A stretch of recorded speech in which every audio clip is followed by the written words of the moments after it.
வணக்கம் நண்பர்களே, welcome to my channel cocktail furious. இப்போ நம்ம பார்க்க போற வீடியோ IPL 2024 மேட்ச் 53 ரிவ்யூ தாங்க. Punjab Kings versus Chennai super Kings at Dharamshala. சரியான மேட்ச் தான் சொல்ல முடியும். CSK 28 ரன்ஸ் வித்தியாசத்துல மேட்சை வின் பண்ணிட்டாங்க. வி தாட் தட் 167 அவங்க அடிச்சது வந்து பத்தாதுன்னு நினைச்சோம். பட் பிச் கொஞ்சம் டூ பேஸ்டா இருந்தது. போக போக கொஞ்சம் பேட்ஸ்மேனுக்கு டிஃபிகல்ட்டா இருந்தது. அந்த மாதிரி ஒரு சுச்சுவேஷன்ல நீங்க ஜடேஜா அதுவும் சாண்ட்னர் வேற டீம்ல வச்சிருக்கீங்கன்னா பயங்கரமா எஃபெக்டிவா இருப்பாங்க. அதை தான் எக்ஸாக்ட்லி காமிச்சாங்க. நிறைய நல்ல நல்ல பெர்ஃபார்மன்ஸ் ஆக்சுவலா CSKக்கு இந்த மேட்ச்ல இருக்கு. பஞ்சாப் கிங்ஸ்க்கும் இருக்கு. ரெண்டு டீம்லயும் மேஜரா நம்ம வந்து போலிங்ல வேணா சொல்லலாம் நிறைய ஒரு பாசிட்டிவான விஷயங்கள். பட் பேட்டிங் பொறுத்தவரைக்கும் கொஞ்சம் டிசப்பாயிண்டிங் பெர்ஃபார்மன்ஸ் தான் from both the teams. First இனிஷியலா டாஸ் வின் பண்ணி போலிங் எடுத்தாரு Sam Curran and Chennai super கிங்ஸ்னால 167 தான் அடிக்க முடிஞ்சது. Yes, it's kind of two paced விக்கெட்டா இருந்துச்சு. பிச் ரிப்போர்ட் பார்க்கும்போது ஏதோ பிளாட் விக்கெட் மாதிரி இருந்தது, சின்ன கிரவுண்டு. ஸோ ஆப்வியஸ்லி நம்ம எக்ஸ்பெக்ட் பண்ணதெல்லாம் 220 230 நினைச்சோம். பட் பிச் பிளே பண்ண ஒரு டூ பேஸ்டா இருந்தது மட்டும் கிளியரா தெரிஞ்சது. பட் ஸ்டில் CSK ஒரு 20-25 ரன் ஷார்ட்ன்ற மாதிரி எனக்கு ஃபீல் ஆச்சுங்க. அண்ட் பேட்டிங் வைஸ் பாத்தீங்கன்னா ரஹானே நல்ல ஒரு ஸ்ட்ரைட் டிரைவ் ஆனாரு. அதுக்கப்புறம் அவரு சீக்கிரமா அவுட் ஆயிட்டாரு. Is not having a great 2024 தான் சொல்லணும். But Ruturaj Gaikwad and Daryl Mitchell சூப்பர்வா பார்ட்னர்ஷிப் கிரியேட் பண்ணாங்க. 6 overs 60 ரன்ஸ் வந்துச்சு. அண்ட் அதுக்கப்புறம் தான் ராகுல் சஹர் வந்தாருங்க. ஃபர்ஸ்ட் பால் கட்டடிக்கு போனாரு, ரித்ராஜ் கைக்வாட் அவுட் ஆனாரு. அடுத்தது ஷிவம் துபே, அவரும் ஃபர்ஸ்ட் பால் கட்டடிக்கு போனாரு, அவரும் out. Back to back golden ducks against Punjab Kings. ஒரே ஷாக் ஆயிடுச்சு ஆக்சுவலா எல்லாருமே. எனக்கு என்ன ஆச்சுன்னா லைக் என்னப்பா இது, என்ன நடக்குது இங்க? அதுவும் ராகுல் சஹர் வந்து லிட்டரலி வந்து பாத்தீங்கன்னா CSK பேட்ஸ்மேனை வச்சு விளையாடுறாரு தான் சொல்ல முடியும். சேப்பாக்லே வேற லெவல்ல போட்டாரு. இந்த மேட்ச்ல வந்து ஃபர்ஸ்ட் 2 பாலே விக்கெட். அதுவும் Shivam Dube back to back golden ducks வந்து பாத்தீங்கன்னா நானும் ஸ்டன் ஆயிட்டேன். அங்க மேட்ச்லயும் பாக்குற கிரௌடும் பயங்கரமா ஸ்டன் ஆயிட்டாங்க. சோ CSKல கன்சிஸ்டன்டா விளையாடுற 2 பிளேயர் யாரு? ருத்ராஜ் கைக்வாட், சிவம் துபே. இவங்க 2 பேர் அவுட் ஆனோடனே நான் நினைச்சேன் okay it's going to be very டிஃபிகல்ட்னு. அப்படிதான் இருந்துச்சு ஆக்சுவலி. அப்புறம் மொயின் அலி வந்து கொஞ்சம் தடவனாரு. அப்பப்போ ஒரு 4 ஒரு பவுண்டரி எல்லாம் அடிச்சாரு. பட் அவரும் பெருசா அடிக்கல. அவரும் சீக்கிரமா அவுட் ஆயிட்டாரு கொஞ்சம் பால்ஸ் வேஸ்ட் பண்ணிட்டு. பட் ஜடேஜாவோட இன்னிங்ஸ் ரொம்ப ரொம்ப குரூஷலா இருந்துச்சுங்க. 43 of 26 பால்ஸ் நல்லா விளையாடினாரு. ஏன்னா கண்டிஷன்ஸ் அந்த அளவுக்கு ஈஸியா அக்ராஸ் த பேட் விளையாட முடியல. ஏன்னா பிச்சில் அந்த டூ பேஸ் அந்த கைண்ட் ஆஃப் எஃபெக்டிவ்னஸ் இருந்ததுனால ரொம்ப கஷ்டமா இருந்தது ஆக்சுவலா ஸ்லாக் பண்றதுலாம். பட் ஜடேஜா கொஞ்சம் சென்சிபிளா விளையாடினாரு தான் சொல்ல முடியும். அந்த இன்னிங்ஸ் தான் குரூஷலா வந்து அமைஞ்சது லாஸ்டா. At the same time Shardul Thakur வந்து ஒரு கேமியோ விளையாடுவாரு, அதையும் நம்ம மறக்க கூடாது. எனக்கு தெரிஞ்சு பாத்தீங்கன்னா ஷர்துல் தாக்கூர் அவங்க 11ல வச்சு விளையாடினாங்கன்னா அவரோட பேட்டிங்கை கொஞ்சம் முன்னாடியே இறக்கி யூஸ் பண்ணலாம்னு நினைக்கிறேன். ஏன்னா இஸ் அ குவைட் ஹேண்டி பேட்டுங்க. அவரு கண்டிப்பா யூஸ்ஃபுல்லா இருப்பார். குயிக்கா ஒரு கொஞ்சம் ரன்ஸ் அடிச்சு கொடுத்துட்டு போவாரு. சோ அதுதான் என்னோட ஒரு தாட். பார்க்கலாம் என்ன பண்ண போறாங்க ஃபியூச்சர்லன்னு சொல்லிட்டு. பட் ஓவராலா அப்படியே ஒரு 167 எடுத்துட்டு வந்துட்டாங்க. பட் போலிங் வைஸ் கண்டிப்பா பஞ்சாப் நான் சொன்ன மாதிரி ராகுல் சஹர் சூப்பரா போட்டு 3 விக்கெட் எடுத்தாரு. ஹர்ப்ரீத் பிரார் லாஸ்ட் மேட்ச் சூப்பரா போட்டு மேன் ஆஃப் த மேட்ச் வாங்கினாரு. இந்த மேட்ச் ஒரே ஓவர்ல 19 ரன் கவுண்டர் பண்ணிட்டாங்க CSK. அதுக்கப்புறமா அவர் போடல.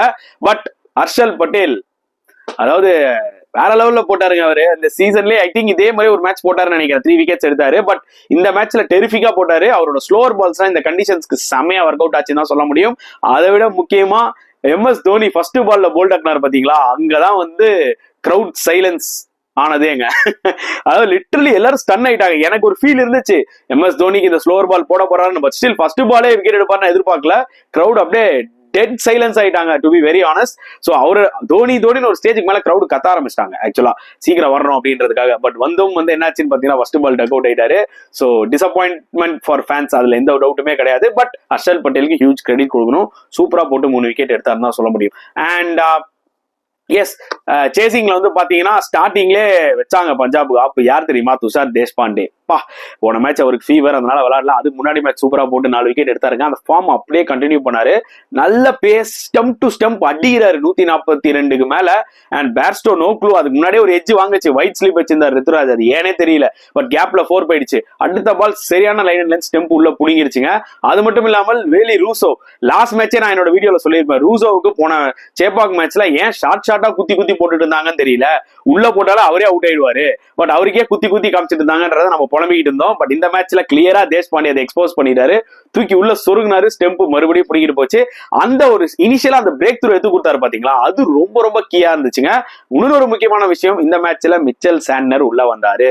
ஏன்னா இன்னொரு பக்கம் பத்திரானா இன்ஜுரின்னு சொல்லிட்டு ஸ்ரீலங்காக்கே போயிட்டாரு. அங்க போய் ட்ரீட்மெண்ட் எடுக்க. சோ திருப்பி வருவாரான்றது டவுட் தான். இதுவே ஒரு மிகப்பெரிய blow. Already Deepak sir ruled out. So அந்த ஒரு வகையில வந்து பாத்தீங்கன்னா இன்னைக்கு சாண்ட்னருக்கு ஒரு வழியா ஆப்பர்ச்சுனிட்டி கிடைச்சது. நிறைய பேர் வந்து ஃபர்ஸ்ட் மேட்ச்ல இருந்தே சாண்ட்னர் இல்லையான்னு சொல்லி மக்களும் சரி, பல எக்ஸ்பர்ட்ஸும் சரி, நம்மளும் சரி நிறைய சொல்லிட்டு இருந்தோம். ஒரு வழியா சான்ஸ் கிடைச்சது. கிடைச்ச சான்ஸ்லயே ஃபர்ஸ்ட் ஓவர் சும்மா அப்படியே நிக்க வச்சாருங்க பால. ஃபர்ஸ்ட் ஓவர் வெறும் 2 இருந்தாங்க, நிக்க வச்சாரு, வாய்ப்பே கிடையாது. So opening over of Santner, அதுக்கப்புறம் second over from Tushar Deshpande, the 2 wickets, back to back wickets, அங்கதாங்க சிஎஸ்கேக்கு இனிஷியலாவே மொமெண்டம் கொடுத்துச்சு. பஞ்சாப் கொஞ்சம் ஒரு மாதிரி ஆயிட்டாங்க. அதுக்கப்புறம் பாத்தீங்கன்னா 3 overs 11 runs தான். But Prabhsimran and Shashank Singh counter attack பண்ண ஆரம்பிச்சாங்க. 2 பசங்களும் தில்லுக்கு துட்டா விளையாடிட்டு இருந்தாங்க. ஆக்சுவலா பார்க்கும் போதே தெரிஞ்சது ஓகே இவங்க அக்ரெசிவா விளையாடுறாங்கன்ட்டு. பட் பவர் பிளேவா அவங்க ஓரளவுக்கு மேக்சிமைஸ் பண்ணலாம்னு சொல்லி பண்ணாங்க. லாஸ்ட் பவர் பிளேல 3 ஓவர்ல கிட்டத்தட்ட வந்து பாத்தீங்கன்னா லைக் 40 ரன்ஸுக்கு மேலே அடிச்சிட்டாங்க. பட் பவர் பிளேக்கு அப்புறம் எனக்கு தெரிஞ்சு அவங்க யாரா ஒரு பேட்ஸ்மேன், எஸ்பெஷலி சஷாங்க் சிங் வந்து பாத்தீங்கன்னா கொஞ்சம் சென்சிபிளா கொஞ்சம் அவர் ஒரு அவர் ஸ்டே பண்ணி கடைசி வரைக்கும் நின்று இருக்கலாம். ஏன்னா டார்கெட் என்னவோ 168 தான், புரியுதா உங்களுக்கு? ஆனா 2 பேருமே வந்து ஷாட்ஸுக்கு போறேன்னு சொல்லி அவுட் ஆனதான் வந்து பாத்தீங்கன்னா ஒரு பிளானிங்கே இல்லாம பஞ்சாப் விளையாடிருக்காங்கன்றது தெரிஞ்சது. எனக்கு வந்து அது ஒரு விஷயத்துல வந்து ரொம்ப டிசப்பாயின்மெண்டா இருந்தது பஞ்சாப் பாயிண்ட் ஆஃப் வியூல. 2 செட் பேட்ஸ்மேன் யாரா ஒருத்தர் அடிக்க போங்க, இன்னொருத்தர் ரொட்டேட் பண்ணி விளையாடலாம், ஸ்டே பண்ணி கடைசி வரைக்கும் நின்று விளையாடலாம். ஏன்னா டார்கெட் ஒன்றும் பெருசு கிடையாது. பட் அப்பதான் வந்து பாத்தீங்கன்னா சஷாங்க் தூக்கி விக்கெட்டை கொடுத்தாரு. சரியா பிரப் சிம்ரனா நிப்பாருன்னு பார்த்தா அவரும் வந்து பாத்தீங்கன்னா தூக்கி கவர்ஸ்ல தூக்கி விக்கெட் கொடுத்தாரு. சோ பவர் பிளே அப்புறம் முடிஞ்சதுக்கு அப்புறம் வந்து பாத்தீங்கன்னா யார் நங்கூரத்தை போட்டதுன்னா நம்ம ரவீந்திர ஜடேஜா. Typical Ravindra Jadeja spell. அவர்கிட்ட இருந்து நிறைய எக்ஸ்பெக்டேஷன்ஸ் இருக்கு. ஏன்னா அந்த அளவுக்கு அவர் பெருசா விளையாடல இந்த சீரீஸ்ல. பேட்டிங்கா இருக்கட்டும், போலிங்கா இருக்கட்டும், கேகேஆரோட நல்லா போட்டார் ஒரு 3 விக்கெட்ஸ். அதுக்கப்புறம் இந்த மேட்ச்ல தான் ஒரு நல்ல கம்பேக் ஆகி ஒரு சூப்பர் 3 விக்கெட்ஸ் பிளஸ் 43, ஒரு டெரிஃபிக் டிபிக்கல் ஜடேஜாவோட ஆல்ரவுண்ட் பெர்ஃபார்மன்ஸ் தான் நம்ம சொல்ல முடியும். அவர் வந்து பியூட்டிஃபுல்லா போட்டு 3 விக்கெட் எடுத்தாரு. ஸோ அப்பவே வந்து பாத்தீங்கன்னா கேம் முடிஞ்சிச்சு. அதாவது அந்த ஒரு டைம்ல எப்படின்னா சஷாங்க் அவுட் ஆனார் ஓகேங்களா சாண்ட்னர் பால்ல. அதுக்கப்புறமா வந்து பாத்தீங்கன்னா ஜடேஜா பால்ல பிரப் சிம்ரன் அவுட் ஆனாரு. அதுக்கு அடுத்த ஓவர் சிமர்ஜித்துக்கு இன்னைக்கு ஒரு ஆப்பர்ச்சுனிட்டி கிடைச்சது. சாருக்கு பதிலா வந்தாரு, நல்லா பேஸ் போடுறாரு, 140 கிலோமீட்டர்ல நல்லா போடுறாரு. அவரு வந்து பாத்தீங்கன்னா ஜிதேஷ் சர்மா ஃபர்ஸ்ட் பாலே அவுட் ஆகிட்டாரு, எட்ஜ் தோனி கேட்ச் பிடிச்சாரு. So all of sudden 3 wicket 3 ஓவர்ல கேமே கம்ப்ளீட்டா சேஞ்ச் ஆயிடுச்சு. அண்ட் பஞ்சாப் கிங்ஸ் அதுக்கப்புறம் ஸ்ட்ரகிள் தாங்க சொல்ல முடியும். அதுக்கப்புறம் ஸ்பின்னை வச்சு சோக் பண்ணிட்டாங்க சிஎஸ்கே. லாஸ்ட் மேட்ச்ல நல்லா புரிஞ்சுக்கோங்க, பஞ்சாப் வந்து 8 ஓவர் போட்டு 33 ரன் கொடுத்து 4 விக்கெட் எடுத்தாங்க ஸ்பின்னர்ஸ். இந்த மேட்ச்க்கு அதுக்கு திருப்பி பே பேக் பண்ணிட்டாங்க சிஎஸ்கே ஸ்பின்னர்ஸ். அவங்க 7 ஓவர் போட்டு 30 ரன் தான் கொடுத்து ஆளுக்கு வந்து பாத்தீங்கன்னா சேத்தா ஒரு 4 விக்கெட் எடுத்துட்டாங்க.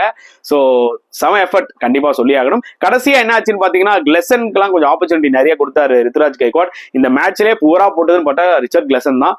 ஏன்னா எனக்கு ரொம்ப ஆச்சரியமா இருந்தது அவர் போலிங் போட்ட விதம்.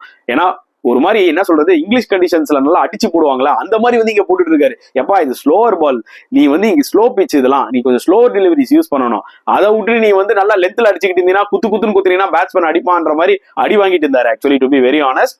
அண்ட் ஐ திங்க் போக போக அவரு கத்துப்பாரு. பட் சிஎஸ்கே பொறுத்த வரைக்கும் என்னதான் இந்த மேட்ச் வின் பண்ணாலும் அவங்களோட போலிங் வந்து ஃபாரின் பாயிண்ட் ஆஃப் வியூல ஃபாஸ்ட் பவுலர்ஸ்ல கொஞ்சம் டிப்ளீட்டடா தான் இருக்கு. ஏன்னா ஃபிஸ் போயிட்டாரு, அதுக்கு பதிலாக கிளெசன் வந்தாரு. இப்போ வந்து பத்திரனாவும் போயிருக்காரு. அவர் கம்ப்ளீட்டா ரூல்ட் அவுட்டா இல்ல திருப்பி வருவாரா அவங்க கன்ஃபார்மா எந்த ஒரு இன்ஃபர்மேஷனும் வரல. பட் டெஃபினட்டா அப்படி ஒன்று நடந்துச்சுன்னா CSK is going to miss them. இந்த டோர்னமெண்ட் சிஎஸ்கே அடிக்கணும்னா கண்டிப்பா அதுக்கு பத்திரனா தேவை, இல்லைன்னா ரொம்பவே கஷ்டமான ஒரு விஷயங்க. ஸோ பொறுத்து வந்து பார்க்கலாம் என்ன நடக்க போகுதுன்னு சொல்லிட்டு. But anyway CSK will be very happy with this win, அதுல எந்த டவுட்டுமே இல்லை. ஏன்னா சச் அ க்ரூஷியல் மேட்ச். அடுத்தது வந்து பாத்தீங்கன்னா அவங்க அகமதாபாத் போய் ஜிடியோட மோத போறாங்க. And Punjab Kings point of வியூல டெஃபினட்டா அவங்களுக்கு நல்ல ஒரு ஆப்பர்ச்சுனிட்டியை மிஸ் பண்ணிட்டாங்க. போலிங் வைஸ் சூப்பரா பண்ணிட்டாங்க, ஆனா பேட்டிங் பிளானிங் இல்லாம போயிட்டாங்கன்றதா சொல்லி ஆகணும். இந்த மேட்ச் வின் பண்ணியிருந்தாங்கன்னா அவங்களுக்கு ஒரு ஹோப் இருந்திருக்கும், ஒரு பிளே ஆஃப் ரிமைனிங் மேட்சஸ் எல்லாம் வின் பண்ணி வந்துடலான்னு. பட் அவங்களோட பிளே ஆஃப் சிச்சுவேஷன் பாத்தீங்கன்னா இப்போ கொஞ்சம் டஃப் ஆயிடுச்சு தான் சொல்ல முடியும். நெவர்தெலஸ் அட்லீஸ்ட் பஞ்சாப் ரீசன்ட் மேட்சஸ்ல நல்லா மேட்சஸ் வின் பண்ணிட்டு வந்தாங்க, நல்லா டஃப் கொடுக்குறாங்க. ஸோ அந்த வகையில ரிமைனிங் மேட்சஸும் வந்து பாத்தீங்கன்னா பிரைடுக்கு விளையாடி எப்படியாவது டஃப் கொடுக்கணும்னு பார்ப்பாங்க. பொறுத்து வந்து பார்க்கலாம் எப்படி போக போகுதுன்னு மேட்சஸ். இப்போ ஏன்னா எல்லா பிக்சர்ஸுமே ரொம்ப க்ரூஷியலா வந்து அமைதுங்க, அதான் சொல்லி ஆகணும். இப்போ நம்ம அவார்ட் செக்ஷனுக்குள்ள போலாம் வாங்க. ஸோ கெத் பேட்ஸ்மேன் ஆஃப் த மேட்ச் கண்டிப்பா வந்து பாத்தீங்கன்னா நான் ரவீந்திர ஜடேஜா தாங்க சொல்லுவேன். ஏன்னா அவர் லாஸ்டா வந்து க்ரூஷலா ஒரு இன்னிங்ஸ் விளையாடுனார் 43 of 26. அந்த டைம்ல அந்த ஸ்கோர் கண்டிப்பா தேவை. இட்ஸ் நாட் அ ஃபிளாட்டஸ்ட் ட்ராக், 2 பேஸ்டா இருந்தது, அதுல அவர் பெட்டரா விளையாடினாரு. ஸோ அதனாலதான் கெத் பேட்ஸ்மேன் ஆஃப் த அவார்டு வந்து பாத்தீங்கன்னா நம்ம ரவீந்திர ஜடேஜாக்கு தரோம். ஸோ கெத்து போலர் ஆஃப் த மேட்ச், கெத்து போலர்னு விட போலர்ஸ் சொல்லணுங்க. நான் வந்து பாத்தீங்கன்னா நீங்க நிறைய பேர் கொடுக்க போறேன், ஏன்னா யாருமே எனக்கு மிஸ் பண்ண விரும்பல. ஏன்னா வின்னிங் டீம்ல இருந்து கொடுக்க போறேன், லூசிங் டீம்ல இருந்து கொடுக்க போறேன். முதல்ல வந்து பாத்தீங்கன்னா வின்னிங் டீம்ல இருந்து நான் கண்டிப்பா தரேன். வின்னிங் டீம்ல இருந்து கொடுக்கணும்னா டெஃபினட்டா முதல்ல வந்து பாத்தீங்கன்னா துஷார் தேஷ்பாண்டேங்க. அவரு தாங்க புலியார் சொல்லியே போட்டது 2 விக்கெட், சரியான விக்கெட்ஸ். அதுக்கப்புறம் மிச்சல் சாண்ட்னர் தேவே அவர் ஃபர்ஸ்ட் ஓவர் ஸ்டார்ட் பண்ணது, இவங்க 2 பேரும் தான் குரூஷலா வந்து நின்னாங்க. அதுக்கப்புறம் ஜடேஜா வந்து 3 விக்கெட் எடுத்து நங்கூரத்தை போட்டது பஞ்சாப் கிங்ஸ் பேட்ஸ்மேன் கிட்ட, அது ஒரு match winning spell. And losing டீம்ல இருந்து பாத்தீங்கன்னா டெஃபினட்டா நம்ம வந்து ராகுல் சாரை வந்து பாராட்டி ஆகணுங்க. வந்தோடனே ஸ்பெல்லில் ஃபர்ஸ்ட் 2 பாலுமே விக்கெட் அவ்வளவு சூப்பரா போட்டாரு. ஆக்சுவலி டோட்டலா 3 விக்கெட்ஸ். அது மட்டும் இல்லாமல் ஹர்ஷல் பட்டேல் ஒரு ஃபேண்டாஸ்டிக் ஸ்பெல், அவரும் 3 விக்கெட்ஸ். ஸோ எனக்கு தெரிஞ்சு இந்த 5 போலருக்குமே வந்து பாத்தீங்கன்னா நம்ம அவார்டை எப்படி பிச்சு கொடுப்போம் தெரியாது, ஆனா 5 பேருமே நம்ம பாராட்டி தான் ஆகணும். கெத்து போலர்ஸ் ஆஃப் த மேட்ச்னு சொல்லி தான் ஆகணும். ஸோ நெக்ஸ்ட் வந்து பாத்தீங்கன்னா ஆல்ரவுண்ட் ஆஃப் த மேட்ச் நம்மளுக்கு வெரி சிம்பிள், ரவீந்திர ஜடேஜா தான். 43 of 26 ரொம்ப க்ரூஷுவல் பெர்ஃபார்மன்ஸ் இந்த பேட் அண்ட் ஆல்சோ 3 விக்கெட்ஸ் இந்த bowling. ஸோ இதை விட வேற என்ன ஒரு பெட்டர் ஆல்ரவுண்ட் பெர்ஃபார்மன்ஸ் வேணும். அதனாலதான் வந்து பாத்தீங்கன்னா நம்ம ஆல்ரவுண்டர் ஆஃப் த மேட்ச் அந்த அவார்டை வந்து பாத்தீங்கன்னா நம்ம ஜடுவுக்கு தரோம். So ultimate fielder of the match கண்டிப்பா நான் வந்து சமீர் ரிஸ்விக்கு கொடுப்பாங்க. சப்ஸ்டிடியூட்டா வந்தாரு ஃபீல்டிங்க்கு, சூப்பரா பண்ணாரு. ஆக்சுவலி ஒரு இம்பார்ட்டன்ட் 2 கேச்சஸ் எடுத்தாரு, ஃபீல்டிங்லயும் ரொம்ப ஷார்ப்பா இருந்தாரு, நிறைய சேவ் பண்ணாரு. நிஜமாவே வந்து பாத்தீங்கன்னா சம்டைம்ஸ் இந்த மாதிரி பிளேயர்ஸ்லாம் வந்து பாத்தீங்கன்னா பேட்டிங்ல சரியா விளாட்லானா கூட அட்லீஸ்ட் ஃபீல்டிங்ல if they can come and கான்ட்ரிபியூட்னு வச்சுக்கோங்களேன், கண்டிப்பா அதுவே டீமுக்கு பயங்கரமா ஹெல்ப் ஆகும். அதை தான் ஆக்சுவலா சமீர் ரிஸ்வி வந்து பண்ணாருன்னு சொல்ல முடியும். ஸோ இந்த மேட்ச் பொறுத்த வரைக்கும் ultimate fielder of the match award வந்து நம்ம சமீர் ரிஸ்விக்கு தான் தரும். ஸோ சொதப்பல் ஆஃப் த மேட்ச் நான் எப்போ சொல்லுவேன்னா அதாங்க, நல்ல ஒரு பார்ட்னர்ஷிப் போயிட்டு இருந்தது பிரப் சிம்ரனுக்கும் சஷாங்க் சிங்க்கும். அப்புறம் வந்து பாத்தீங்கன்னா கொஞ்சம் கூட ஒரு சென்சிபிளா பிளானிங்கே இல்லாம ஆளுக்கு தூக்கி அடிச்சு 2 செட் பேட்ஸ்மேனும் அவுட் ஆயிட்டாங்க. அதுக்கப்புறம் வந்து இமிடியேட்டா ஜிதேஷ் சர்மா அவுட் ஆயிட்டாரு. ஸோ ஸ்பேன் ஆஃப் டைம்ல அப்படி திரும்பி பார்க்கறதுக்குள்ள 3 ஓவர்ல 3 விக்கெட், டோட்டலா மொமெண்டமே போயிடுச்சு. அங்க கொஞ்சம் பஞ்சாப் பங்கமா சொதப்பிட்டாங்கன்னு தான் உண்மையா சொல்லி ஆகணும். Turning point of the match எனக்கு தெரிஞ்சு பாத்தீங்கன்னா துஷார் தேஷ்பாண்டேயோட அந்த ஃபர்ஸ்ட் 2 விக்கெட்ஸுங்க, பேச்சே கிடையாது. அதாவது இன்னும் நிறைய பேர் இன்னொன்னு சொல்லுவீங்க, லைக் என்ன சொல்றது, Ravindra Jadeja or Mitchell Santner அந்த விக்கெட் எடுத்தாரு பாத்தீங்களா சஷாங்க் சிங், அது ஒரு டேர்னிங் பாயிண்டா இருக்காதா அப்படின்னு சொல்லுவீங்க. பட் அது ஒரு இம்பார்ட்டன்ட் விக்கெட் தான், நான் இல்லைன்னு சொல்ல வரல. ஆனா முக்கியமா ஒரு விஷயம், துஷார் தேஷ்பாண்டே மட்டும் இந்த இனிஷியலா 2 விக்கெட் எடுக்கலன்னு வச்சுக்கோங்களேன். 2 பேருமே போன மேட்ச் தான் சிஎஸ்கேவோட பெர்ஃபார்ம் பண்ணாங்க, பேர்ஸ்டோவும் ரூசோவும். அவர் 2 பேருமே நின்னாங்கன்னா ஒருத்தர் நின்றா கூட ஆக்சுவலா ஸ்கோர் புஷ் ஆயிருக்கும். ஸோ அப்போ சிஎஸ்கேக்கு ஒரு பயங்கரமான மொமெண்டம் கொடுத்தாங்க. அப்பவே வந்து பேக் ஃபுட்ல தான் இருந்தாங்க. என்னதான் அந்த பார்ட்னர்ஷிப் பில்ட் ஆனாலும் போக பிச்சு கொஞ்சம் ஸ்லோவாகவும் ஸ்பின்னர் ஸ்டோக் பண்ண வாய்ப்புகள் இருக்குன்றது நம்மளுக்கு தெரியும். ஸோ என்ன பொறுத்த turning point of the match வந்து பாத்தீங்கன்னா அந்த பேக் டு பேக் விக்கெட்ஸ் தரல துஷார் பாண்டே, அங்கதான் வந்து பாத்தீங்கன்னா சிஎஸ்கே கிட்ட மேட்ச் ஃபர்ஸ்டே போயிடுச்சு. ஓகே கைஸ், ஐ திங்க் நீங்க அவார்ட் செக்ஷன்லாம் பார்த்திருப்பீங்க, என்ஜாய் பண்ணிருப்பீங்கன்னு நினைக்கிறேன். ஸோ மறக்காம உங்களோட கருத்துக்களை கமெண்ட் செக்ஷன்ல போட்டுருங்க. இந்த வீடியோ பிடிச்சா லைக் பண்ணுங்க, ஷேர் பண்ணுங்க, முடிஞ்சா சப்ஸ்கிரைப் பண்ணுங்க. ஸோ நெக்ஸ்ட் வீடியோல பார்க்கலாம் ஃப்ரெண்ட்ஸ். Until then, bye.